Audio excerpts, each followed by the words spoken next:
Can you imagine bringing a metal detector back to Pilgrim times? Oh my God. I see, like, if I ever go back to Pilgrim times, I feel like I need to have some sort of like nuke or something. Cause like, I feel like they're just going to fuck with me. You need to have a nuke if you go back to Pilgrim times. Because you think they're going to fuck with you?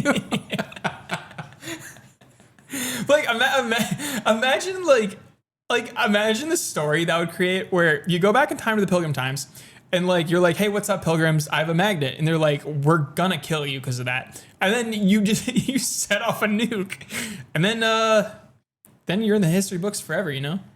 I feel like you're writing some sort of science fiction book where like the guys who are going to go drop the bomb on Japan. Shouldn't have done that. Okay, so the guys who are going to go drop the bomb on Japan, they enter some sort of time portal while traveling in the air, and they end up in Pilgrim times in Massachusetts, and they end up dropping the nuke on like Plymouth. And then it's like a speculative fiction from there, like, oh, what happens? Yeah, I feel like maybe that would actually usher in a new age of technology. Like the Pilgrims would try to reverse engineer what happened to them. I feel like that would create a new religion. If anyone survived that, yeah, that would create some sort of bizarre death cult. Oh my God, they have way bigger worries than witches. Yeah, they wouldn't even be worried about that. Be like, we have to stand against this big bomb. We stand against the big bomb. Anti-big bomb. Yeah. Let the record show that we do not support bombs on this show. I don't support bombs. Bombs are bad. Bombs are bad. If there's one thing we can all agree on, I know this country is so divided right now. Yeah. And we're more divided than ever. And it's a very partisan issue. And the division, honestly, like just how divided everyone is. Mm-hmm. And like people can't come together. But I think for this one issue, this one time, I think we can all get together and really, hold hands and kiss and say stuff like bombs are bad. Yeah, there was actually a resounding resolution. We actually pulled it up in Congress because we were worried. We were worried some congressmen, they might be pro-bomb, but we had a resolution. Everybody voted that bombs are bad. Mm-hmm. Nobody voted that bombs are good. And sure, they included a couple of provisions that we don't totally agree with, but that's politics, and that's what you have to do to make things work.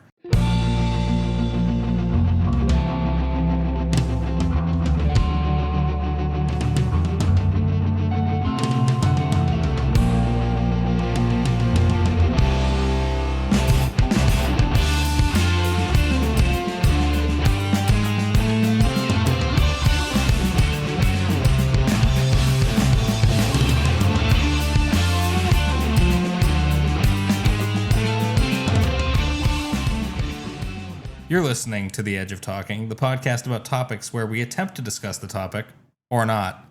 My name is Ian. And my name is Hank. And Fred is sick. Everyone, thoughts and prayers for Fred. Thoughts and prayers. He's at home, he has the chills, and he's been texting us, and we're not looking at his texts until after the episode is done recording. He thinks we already recorded the episode, edited it, and posted everything. Yeah, that's not happening. So this week, it's going to be just me and Hank, and we're just going to talk about the topic. Yeah, it's or just not. Us and the topic. Ooh, maybe we won't even have a topic. You got to keep the or not in there, so that way people aren't expecting you to talk about the topic. Yeah, you don't want to take the topic for granted. And our topic this week, speaking of taking it for granted,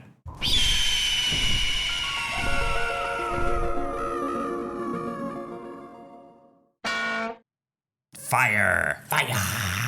Fire is hot. Fire is red. It's orange. It can be blue sometimes if it's really hot. I think it can even be green if you put some chemical in there. Yep. Sometimes you see fire in the sky, like when it explodes. Mm-hmm. Yep. And other times you see fire in the earth when the magma comes rising up. Magma flows. That counts as fire, right? Yeah, I think that counts as fire. It's like ice is still water, you know? Like magma is just hard fire. But wouldn't that just mean magma's rock? No, well, because okay, so fire's a gas, magma is a solid. I think fire's a plasma. Plasma? Yeah. What? Yeah, I think it's like excited electrons or something. So you're telling me steam is not a plasma? I don't think steam is a plasma. I'm going to go on the record and say steam is not a plasma. If you're a scientist, please chime in. Yeah. I guess maybe magma is rock. Like, because if you make like really hot soup, That's not That's fire. not fire. That's not fire. If you melt the pot on the stove, is that fire?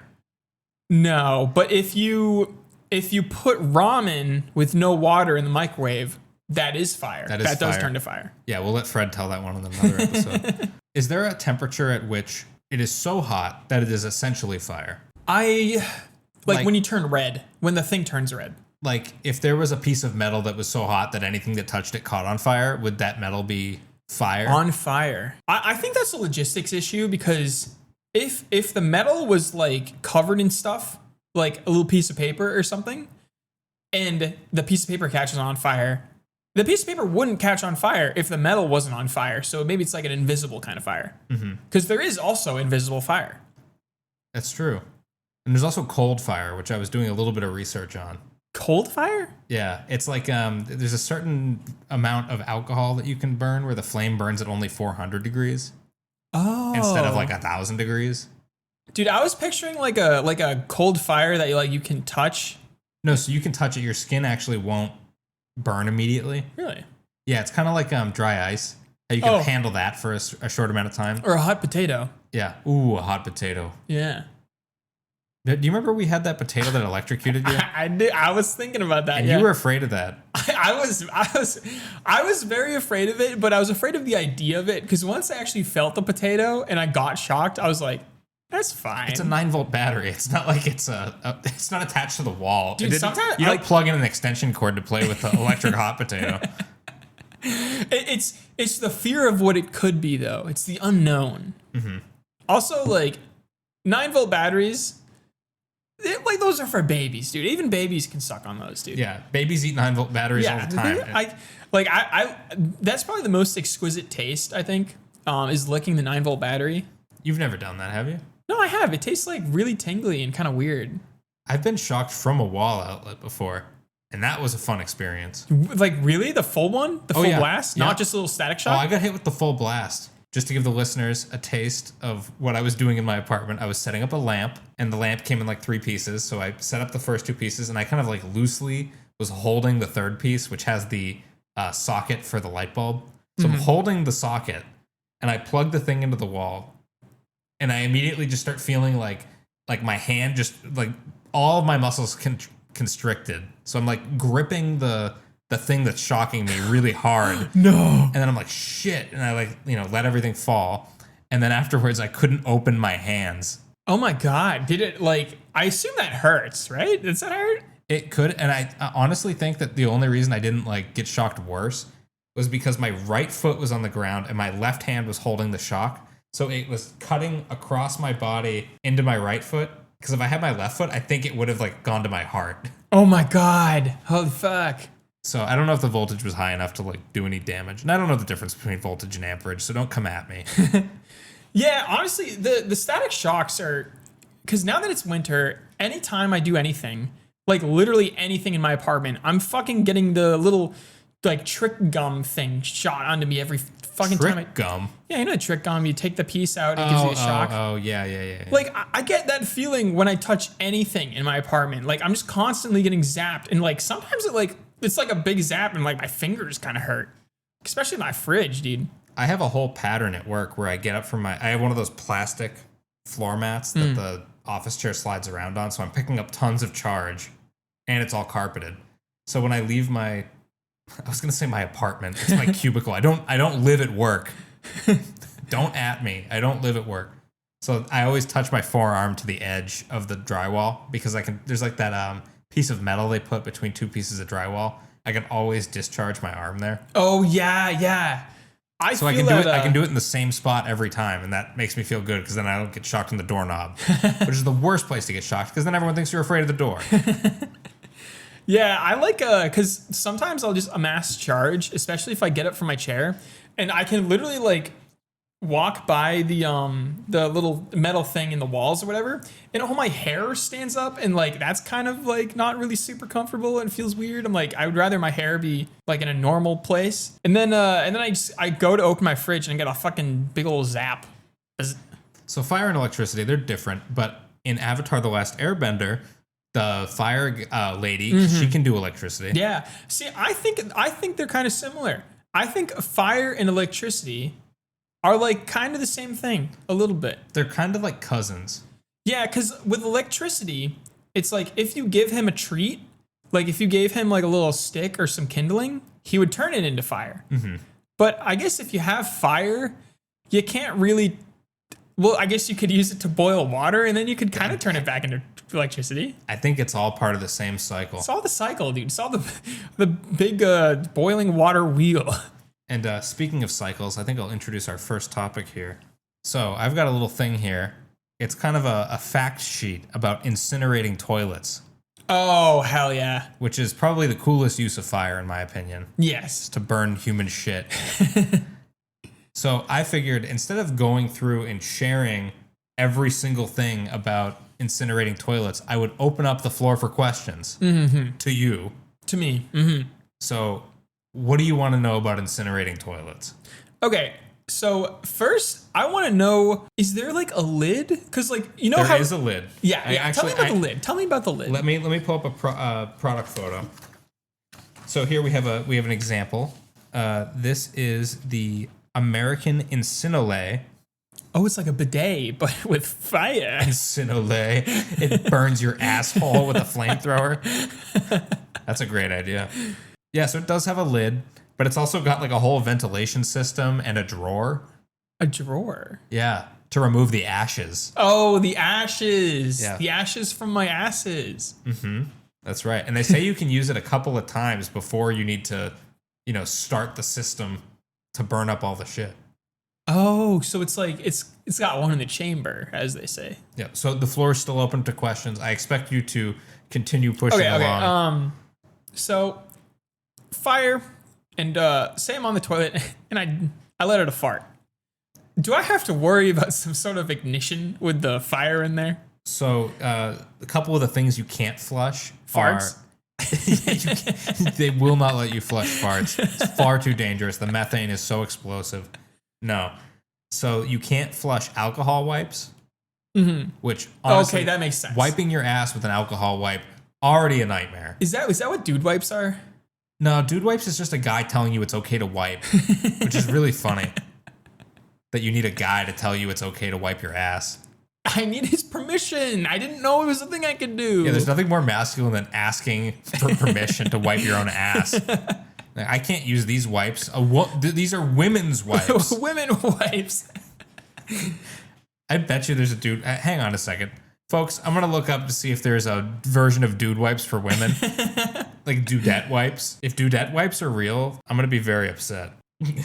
There is a Google search for dude wipes for women. Dear Kelly Ripa, yes, women can use dude wipes. This is from the Dude Wipes blog. Oh. I'm not going to read that, but that's very funny. Someone was like, oh, women can't use dude wipes. It's a proprietary testosterone blend. Oh, because it'll react badly. It'll react badly, horribly. Yeah, you'll get really hairy. You'll turn into a dude. Okay, I got another question. Okay. So, you poop in the toilet, you make it turn to fire. It makes sense. Okay. But what if I have to take a leak? You can't incinerate water. No. That's where you're wrong. You can incinerate piss. Now I'm gonna like what is incinerated piss? Like? Well, first you have to boil the piss until it dries out into a piss powder, and then you can pulverize the piss powder. Oh my god! So does it deploy like a piss cube, like a little sugar cube of powdered piss? Sugar cube of powdered piss. No, it just incinerates the piss particles. What's funny though is it does say that there's minimal odor. It doesn't tell you that there's not an odor. Okay. Which I think is pretty indicative of the type of product this is. Yeah, the farts go in and more farts come out. Like it is gonna smell kind of like you're burning shit in your house. Just a little bit. It's what they do in nuclear submarines. I bet they have incinerating nuclear toilets. The nuclear toilet? They use they irradiate the shit and they use that as more fuel. Oh, they could. I bet they could. Okay, now say it's a horrible day and the poor family goldfish has passed away. I need to dispose of him in a respectful manner. Does putting him in the incinerating toilet cremate him and give him a proper burial? Well, let me just leaf through the documentation real quick. The larger models can be used 60 times before being incinerated. Okay, I'm sorry. So hang on. What? So I'm going to try to apply that to the goldfish problem. I think one goldfish is less biomass than 60 dumps. So I think it's fine. But also 60 shits into one of these toilets. It must be enormous. Oh my god, like a tankard. It's like a fucking septic system in there. It's like a hot water heater, but full of shit. Oh my god. So I'm trying to. So like, what else? You put goldfish, pee and poops. What else goes in a toilet? Toilet paper. Toilet. I would assume they allow you to put toilet paper in there. You right? can put a little bit of toilet paper in there. Actually, hold on. So if dude wipes are non-alcoholic, and I love dude wipes, instead of destroying my plumbing, I can incinerate them, and that's probably better for the environment. Yeah, I think that would work. Oh, so maybe like the real dude heads out there that just like love their wipes and are tired of destroying all of their plumbing. Maybe this is a good alternative. So they do have a whole caveat about pollution on these things. Pollution, is it good or bad for the You're environment? burning shit, so you're releasing shit in the air by burning it. So there's got to be some sort of consequence for. Wait, hold on. Yeah, where does so like I replaced the toilet in my home with one of these incinerating toilets. Mm-hmm. Now you poop into a coffee filter. Effectively, that's the liner they use. So when you flush it, you're basically just flushing a coffee filter, like a door is opening and the whole filter falls in. Wait, I have to have more toilet paper? There's no running water, so it can't clean the bowl. So that's why you have to like put a big coffee filter in the toilet. Oh my god. So the poop air, is there like some sort of ventilation system? There is a ventilation system. Are they gonna like eject it right into my bathroom? So they're usually gas or electric powered. Mm-hmm. So I think the electric ones, they're releasing pollutants through the smoke from burning the shit. I like the idea of having a little steamboat like shitter. But the propane one releases propane fumes as well. Yes, and it says the incineration process is thought to emit harmful gases such as sulfur dioxide, nitrous oxide, sulfur, and carbon monoxide. Wow. Got carbon monoxide poisoning from pooping too much. Do you have any more questions, or do you want me to start reading through some of the products you were pointing, so I thought you were going to say something. Let me think about it. Okay, what do you do with the toilet? You put stuff in it, and then you want me to walk you through how it works? Yeah, give me a walkthrough. Okay, here's the headline. Here is how does an incinerating toilet work? Like standard toilets, incineration toilets have a seat and a bowl. However, they do not come with a tank and instead have a sealed burning chamber. Oh. To use this toilet, you must line the bowl with a paper filter supplied by the manufacturer. This keeps the bowl clean by preventing waste from coming into contact with the bowl's sides. Okay, wait. I have a question. Mm-hmm. Okay, say I just got out of work. I haven't pooped in days. A particularly nasty one. It's a real stinker. I clogged the toilet. Oh no. You clog the incinerating tolet? I clogged You're the toilet. You're in big trouble if you clog the incinerating toilet. Are there any sort of like fallback maneuvers for a clog? I guess just you'd have to like mash it with a stick or something.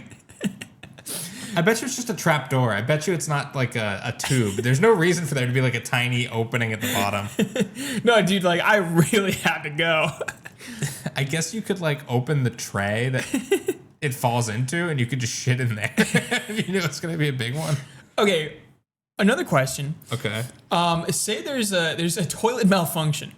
Is there any sort of possibility that I'm minding my own business, having my poop, and then all of a sudden, the mechanism breaks and lights my ass on fire? I think that's unlikely. But when it enters incineration mode, I believe it takes between 60 and 70 minutes to complete its burning cycle. An hour to flush the toilet? It's like starting the dishwasher or something. Like you have to start it and walk away. And apparently it heats up the room a lot too. Oh my God. I can see this being kind of nice if I was in like a winter hut. Maybe It's like, let me because you can kind of heat the house with it too. Let me start up the poop machine. Yeah, give me a couple facts. We're just a spitball couple. What's funny is they do talk about minimal odor, but then the thing I just read talks about it being completely odorless. which is just also not the case. I was reading testimonials on Reddit, and people were saying, like, no, you can definitely tell you're burning something nasty. Like, it's on the edge of your senses. You can sort of smell it, but not really. The faint air of burning shit. Mm-hmm. Like, if someone told you that's burning shit, you would be able to identify it immediately. So they come in propane, electric, and guess the cost. Let's guess the cost on this. Okay, so I know toilets are very expensive. A usual toilet is probably going to run you around like $5,000. So I'm guessing that the propane toilet is probably cheaper than the electric toilet because you don't have the systems. I'm going to say an $8,000 toilet. So it says the cost ranges between $1,200 and $5,000. So it's actually cheaper. Wow. Than a regular toilet. But I also don't think a regular toilet is $5,000. No, look, have you seen a toilet, dude? It's like a marble sculpture, dude. It's all one piece. Yeah, but I don't think they're making them all the time. Every house has multiple toilets. I think they're very common. I don't think they're $5,000. Well, I mean, think of how much money a house is. It's probably mostly because of the toilet. You move into a new house and you're like, we got to raise the property values. We got to get some equity in this thing. You just replace the toilets and instantly your house is worth 15 more. I do kind of think that, like, if I was to imagine my dream toilet, well, I don't know. I like the avant-gardeness of having an explosive toilet where it's like it just fucking annihilates that shit. You know, toss a bidet on there. You don't need as much toilet paper. You got a little bit of steam, kind of. Maybe it affects the humidity. It's kind of like a nice balance. Yeah, I get like it's also, I don't know what you're talking about anymore. The dream toilet. Your dream toilet has like a steamer in it? Well, no, because you get the bidet because you got to have the balance of fire and water. Having a toilet with no water in it, you got to get the bidet in there, get a little bit of water in there to kind of like give it a good consistency. So you want like some sort of flushable water toilet, but it like I also want the best burns. of both worlds. But you still want the burning. You're not willing to give up the burning. I don't want to give up either because there is something to be said about the feeling of flushing a toilet. It's a powerful feeling to watch it just go away. It just all goes away. But also, wouldn't it be more cathartic if you pressed a button and it turned to ashes? Well, so here's what I'm thinking is my ideal toilet is I don't want to shit into a coffee filter. What if I run out of coffee filters? Then I can't have coffee or the toilet. So instead, I want a toilet that still flushes, but it like still has the explosive containment device. Okay. My dream toilet has a little shelf. A shelf in front of it that you can kind of swivel out. Oh. And then maybe you can do some work there. Like you can do a little bit of sketching or you can do some like the airplane Sudoku puzzles. Yeah, kind of like an airplane tray. Yeah. Honestly, because I have this problem where like when I'm pooping, I put my like elbows on my knees and then like I stop pooping and I lift my legs up and I got the little prickly needles, I got the little red marks there. So if I had a little table, I think that would work wonder. I might actually add that to my dream toilet. Or armrests. Oh my God, I never even thought about that. Think about how much more comfortable the toilet could be with armrests. Yeah, why don't they have armrests? Not even the folding down ones. That's actually a good question. I wonder if they make like an accessible toilet that does have armrests. And I'm not talking about those bars where people can lift themselves onto the toilet. Yeah, because those are that's the Dance Dance Revolution bars that they put on the side. I'm my grandma has. I want like porcelain arm things. Oh, yeah, like movie theater seats. Because if you had the movie theater seats with the felt, I feel like that would kind of clash with the toilet. Now, I will draw the line at cup holders. I don't think a toilet needs a cup holder. You should not be bringing cups into the bathroom. A bathroom is not a place for cups. It's definitely not a place for eating because they have that rule. Yeah, because about not shitting where you eat. Oh, yes, yeah. But drinking where you shit is not really, that's not in the popular culture. I've never heard anyone talk about that. Yeah, you don't really hear too much about shitting where you drink. You're at a party with a bunch of people. Do you hand your beer off to someone before you go to the bathroom? Or do you just go into the bathroom and put it on the counter? You get a toilet beer. It's going to be a toilet beer. It's like a shower beer. You can have a piss beer. Yeah, the piss beer. Because you got to replace what you lose. That was a big habit of mine when I would go to parties in college. I would always have a piss beer. Oh, got to bring an extra one for the bathroom? Yeah. And then while you're in the bathroom? While you're pissing, you're like, wow, I bet I could finish this beer right now. You make it net neutral on the piss. And then you look at yourself in the mirror and you look like some sort of wild animal. You ever go to a party and think that? You look at the mirror at yourself and you're like, I don't know who this is. I'm like, No, I like looking at myself in the mirror. I'm like, who's this guy? Who's this chucklehead? Yeah, you're like, I'm going to get back out there. That's me. Do you ever do finger guns? No, I do mog. I'll mog myself. What is mogging yourself? So do you make the face? Yeah, I knew you were going to do that. Yeah. Is that called mogging? Yeah, it's when you mog on somebody. Oh, I'm thinking of what's the other one where you do the thing with your jaw? Mewing? Mewing. I think mog is a derivative of mew. Because like Edward Mew made the mewing, and I think Edward Mog made the mogging. That's good. That's good. So I wanted to quickly run through. We already talked about the Incinolay toilet brand. That's one of the common ones.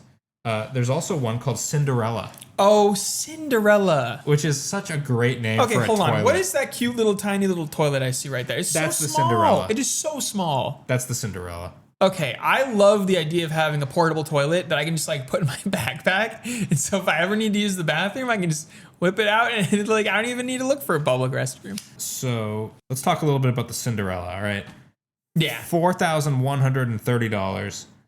23 and 5/8 inches tall. Seat height 21 and 1/4 inches. That's crazy. It weighs 75 pounds. It's fueled by propane, and it can hold your 440-pound ass. Oh my god.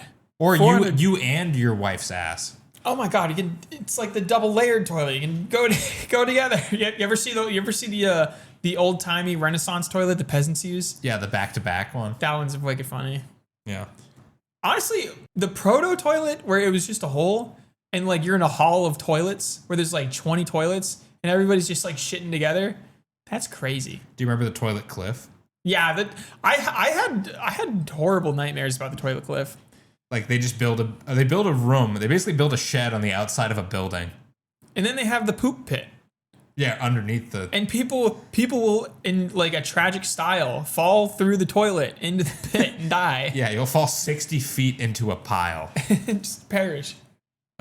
What's funny, too, is I love how the whole toilet market just dances around the word shit. Like, we've used the word shit probably already 100 times. Yes, yeah. And what they call it, this is capacity. It says 4 visits per hour.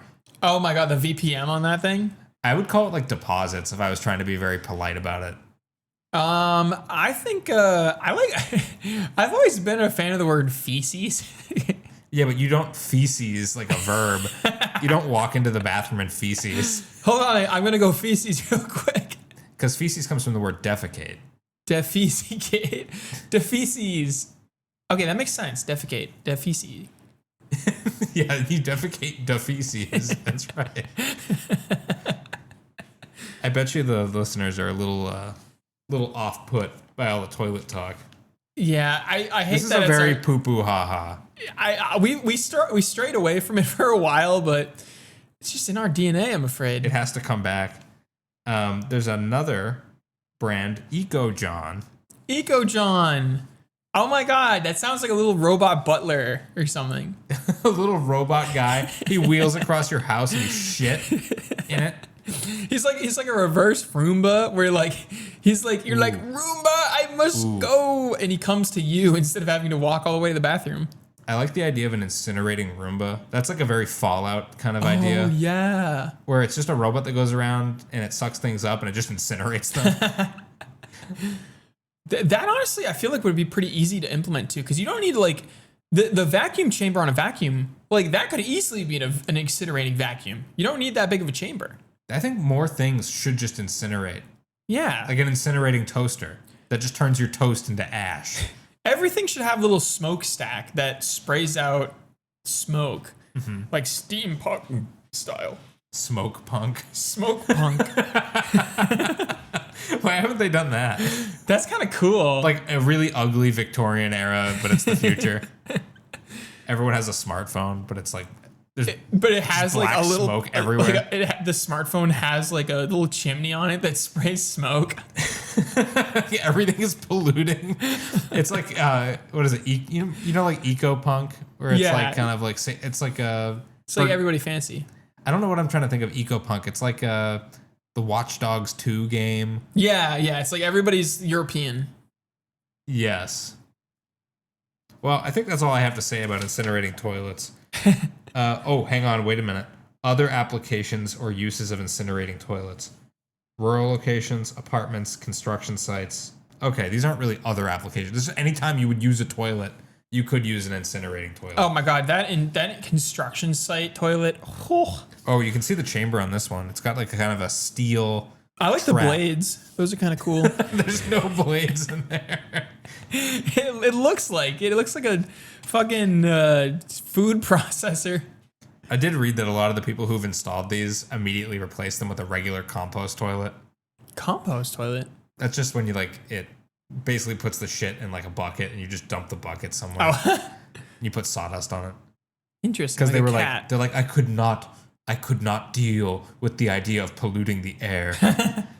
So polluting my home. It's like, so incinerating toilets are not popular with like eco-conscious people, I would say. That kind of makes sense. A toilet that spews shit smoke everywhere is probably not that popular. Which is funny because it's called Eco-John. Eco-John. It has eco in it. And you're telling me it's not eco? Sorry, it stands for economy. It's all about economy, John. It's for the economy. Yeah, so I have a nice little like kind of like more wholesome, not poopy related. That's good. Why do humans love watching fire? As a species, we're drawn to the flames. Is it about the warmth or the food? Or perhaps something deeper? The poop being incinerated. The poopies. There are a few greater joys than standing around a campfire and gazing at its colors and shapes. Feeling its warmth on your body and hearing the crackles and roars and smelling the oddly comforting odor of smoke. I honestly love the smoke odor. Anytime I smell a campfire, I'm like, damn, that shit smells good. I like a campfire from about 30 feet away. Love that smell. And then as soon as you go sit near it and the wind turns and all the smoke starts coming toward you, just that kind of like choking, acrid kind of taste. See, like I like getting a little bit cooked. I like getting a little bit seasoned. You get a little smoked out, like the bacon. There's nothing funnier than being at a barbecue or a cookout where they have a fire pit and it's just following someone around the fire pit. Like every time they move, the smoke will continue following them. Yeah. I bet it has something to do with the static electricity, maybe. It's like a magnet. I think it's just a vibes thing. Oh, the fire knows the vibes. I think sometimes you just need to be cleansed in smoke. Yeah. It's this fire saying that you needed a little bit of applewood smoke in there. Use right. It's a pleasure that's near universal among humans. Everybody loves the fire, including a vast spectrum of cultures. There's very few people that don't get a fuzzy feeling when gathered around a campfire for good company. A vast spectrum of cultures. What does that mean?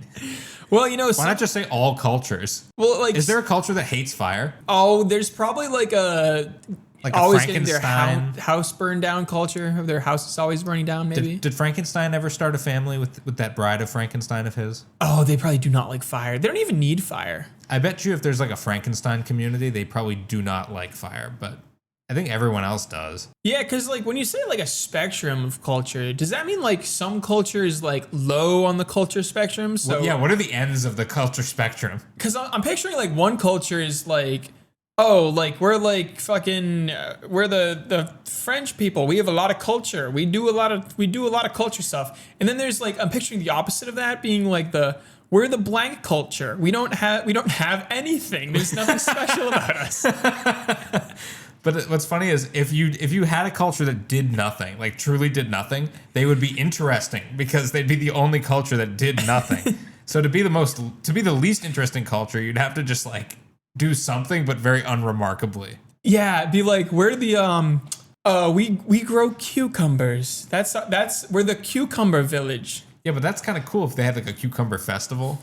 Yeah, because I'm trying to think of what is something that's like the bare medium where it's like, because you're right, if you had the blank culture, cornbread culture. Yeah, the cornbread culture. Yeah, because like there's enough cultures that there's like it's hard to get something truly unremarkable. But if I think of cornbread, I'm like, yeah, who if it's cornbread? Like those are the two most popular things in America. I wonder if a wide spectrum of cultures. A wide spectrum. A culture without a lot of culture. It's hard to think about. It really is. At a glance, our love of flames is obvious. Fire equals warm and hopefully food. I don't think that equation totally works. Yeah, because what if you get too close to the fire and you're Fire also not fire warm? can be warm. You're like warmer than warm. You're like, think, ouch. I don't think fire means food. Yeah, because you can't eat the fire. You can't eat the fire directly, and you would have had to also do some prep before that. So the Yeah, fire you would have doesn't had hunt a chicken or something. Yeah, I'm gonna disagree with this article at every turn. Fire, comma. I'll take you to learn. I'll take you to learn? Who the fuck do you think you are? You'll take me to learn. Christopher D. Lynn thinks he is. Christopher Delicious. He's a professor of anthropology at the University of Alabama who has looked very closely at the biocultural relationship between humans and campfires. In 2014, he led a study that investigated whether camp and hearth fires are relaxing and help people on a psychological level. It might sound kind of obvious, but the research was one of the first attempts to scientifically prove it. I do appreciate when someone goes out to research something everybody already knows because there's no research on it. Like, I do think that is admirable. They're like, is a cozy fireplace really cozy? Let's do some science. Yeah, let me put some probes on your head and we can check the coziness quadrant. I did a study basically as a way to put down empirical data and have something that people can cite when they go around saying that fires are relaxing. I mean, couldn't you just cite like the popularity of Yule logs? The results were as you'd expect. People who viewed a pleasant campfire accompanied by its natural sounds experienced a decrease in blood pressure and were chilled out by its presence. However, the people that just watched a picture of fire with no sound did not relax. They did not find any enjoyment in that. I think the crackling of a fire could be relaxing, but then every once in a while you get one of those huge cracks where the log like explodes. And you get one of the little embers that lands like right in the tip of your forehead and you're like, ah! Well, or worse, you just watch it rise and land on the roof. I've seen that happen so many times. Like, please do not catch this house on fire. Oh my God, not my thatch house, no. This is gonna do so much damage to my thatch house. Interestingly, the participants who scored higher for personality traits like pro-sociality and the tendency towards cooperative and social behavior, they tended to like fires and got even more relaxing. Yeah, so if you're sitting by a fire and you're like, damn, this shit's cozy, that means you're a cool guy and everybody likes you. Mm-hmm. And if you don't like it, you're some sort of weird, sick freak. Yeah. Some researchers propose that the Homo erectus, the long-lived extinct relative of the Homo sapiens, was controlling fire as early as 1 million years ago. That's crazy. Because, like, I feel like tools... How long ago did tools come out? Like 50,000 years? Well, are we talking stick or are we talking, like, Allen wrench? What's, like, Okay, so you start with a stick. You know... You can make stick into club pretty easily. Yeah, club. Club's the first tool. Club's the first tool. Then when does knife come out? Because at some point they made a rock. Knife is probably second or third. Yeah, because if you hit a club against a piece of rock, you could make a knife. You can make a knife, yeah. Yeah, because I thought it was kind of interesting because in the area around the Great Lakes, the old timers, all those old ass dudes, the OGs. They were making copper, like these crazy copper knives and shit, like wicked sick, super dope. And then they found flint. And then they just totally gave up all the copper stuff for like thousands of years and just used flint for everything.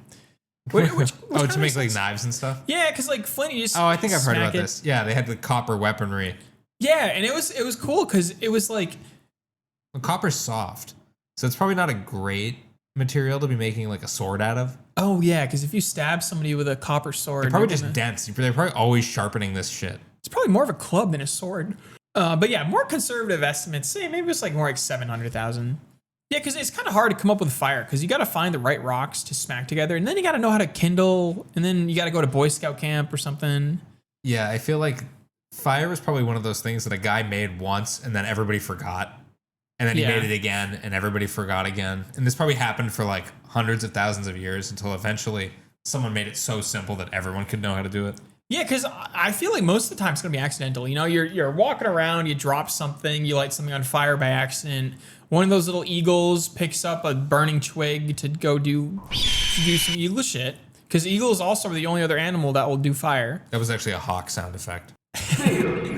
We gotta get we gotta get an eagle sound effect. What do the eagles sound like? They're like, Wah. They're like chirpy. They're like It's like a turkey. Yeah, they're closer to a turkey than they are a hawk. Man, that's like such an aura loss. Poor eagle. If you're going to control fire, it would assume there's some sort of communication going on. It assumes that language is developing and the kind of prefrontal cortical development that would facilitate a level of executive control as well as short and long-term memory. Yeah, because you gotta ask the fire permission first. Like, hello, fire, please.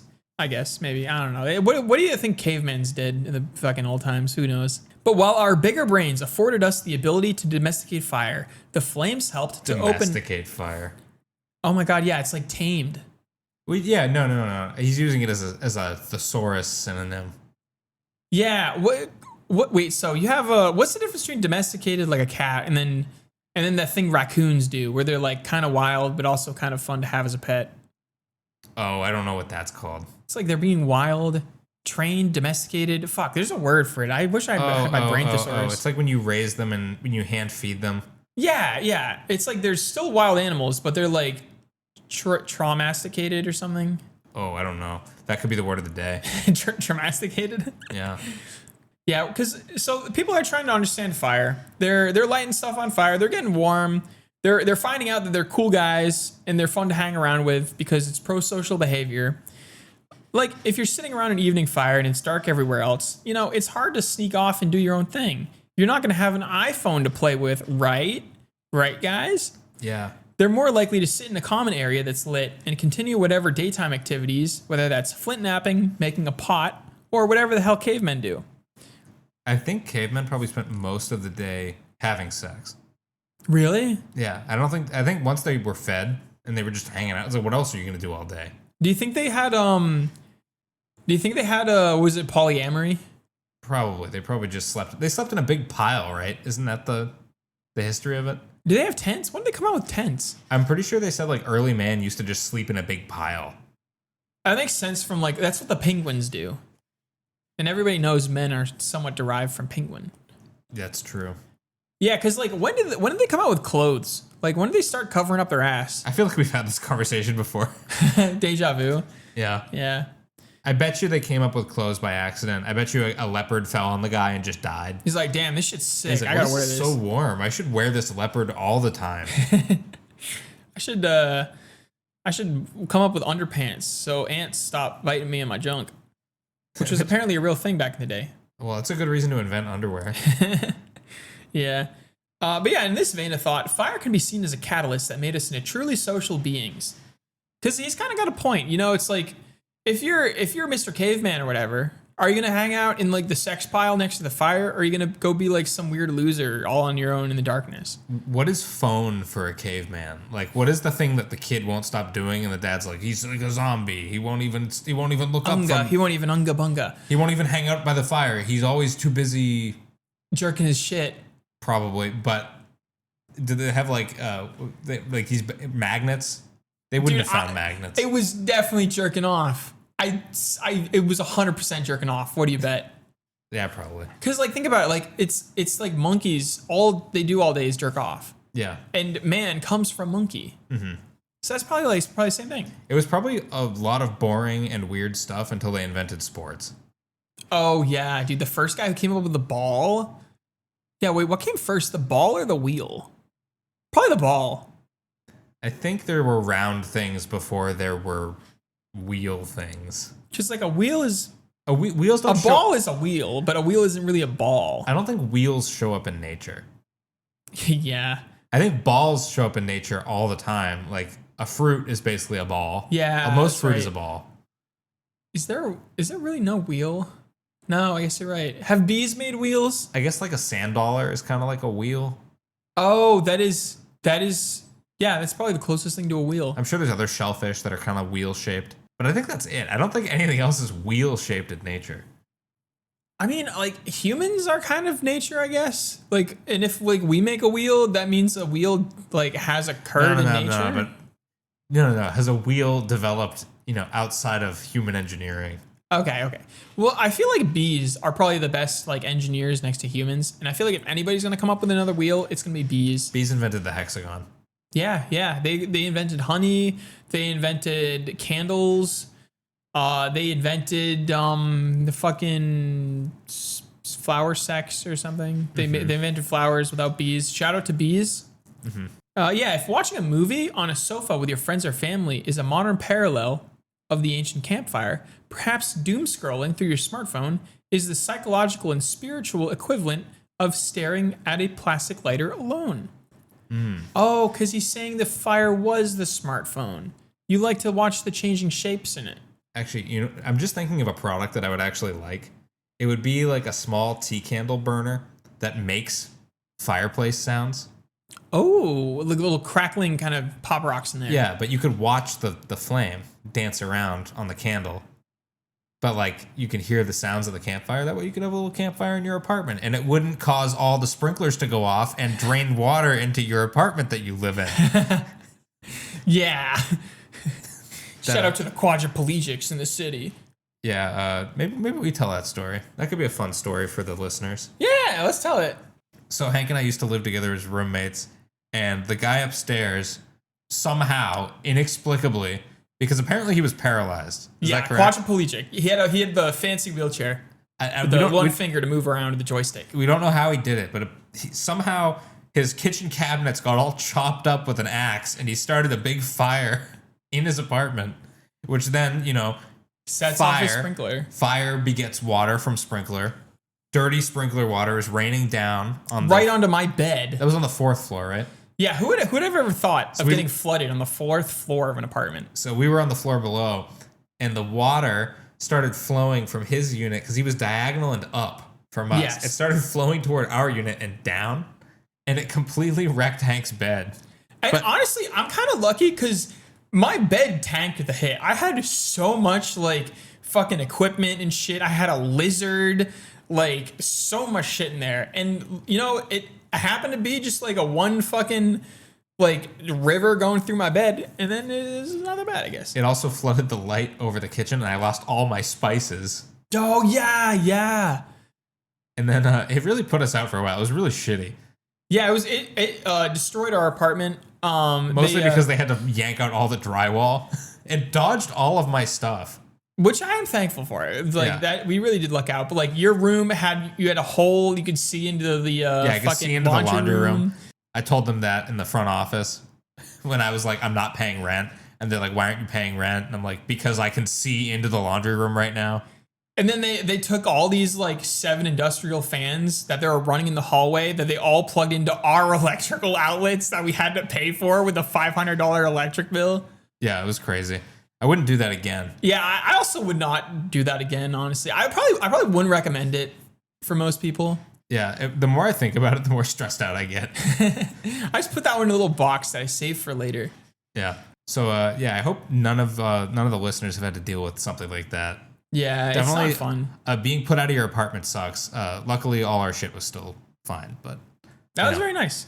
I know people who have lost like tons of stuff in fires, and it's not good. And same with floods too. Yeah. All right. Well, I think that does it for this episode.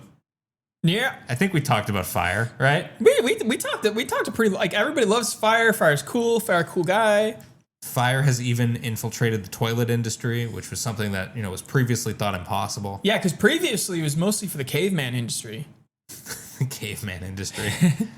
Like the Flintstones? Yeah. They get the little fires, the torches, big on torches. The peasants maybe They're on the spectrum of cultures. Yeah, I'd probably say the Flintstones have a lot of culture. Yeah. The city of Bedrock. Is it a city of Bedrock? It's like a town of Bedrock. They have dinosaurs. From the town of Bedrock. Yeah, it's the town. About yabba dabba doobie doo. So if you want to follow the podcast at The Edge of Talking Podcast on YouTube, you can send an email to theedgeoftalking@gmail.com. And remember to follow us on Spotify and Apple Music. And, give us a comment, give us a like. Tell us what you do like about the show and tell us what you don't like about the show. Yeah. Give us some fan mail. And the topic for next week is button. Button. Which would have been good for the incinerating toilet, because that would have been like probably at the push of a button. Oh, yeah, or maybe the pull of a lever. Yeah. Toilets are mostly known with levers. Levers are not going to be included in the buttons topic, so don't be afraid. All right, until next week, bye-bye. Bye.